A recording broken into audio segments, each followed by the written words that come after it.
ஏதோ பைத்தியகார ஆஸ்பத்திரியிலிருந்து தப்பிச்சு வந்த பைத்தியத்தை பார்த்த மாதிரி பாக்குறீங்க. பெரிய பெரிய ஜீனியஸ் எல்லாம் பைத்திய மாதிரி தான் இருப்பாங்க.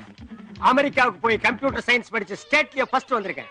London, Paris, German, Italy, Moscow, Japan இங்கெல்லாம் கம்ப்யூட்டர் ஸ்பாட்டுக்கு என்ன கூப்பிட்டாங்க. நோ, என்னுடைய திறமையை நான் பிறந்த இந்த இந்திய மண்ணுக்கு தான் காட்டுவேன்னு முதல்ல இங்க காலடி எடுத்து வச்சிருக்கேன். நீங்க சொல்றதை நம்பவே முடியலையே. இப்படித்தான் எனக்கு பாடம் சொல்லி கொடுத்த வாத்தியாரு நம்பல. ஒரு நாள் உலக மேப்பை காட்டி நம்ம நாடு எங்கடா இருக்குன்னு கேட்டாரு.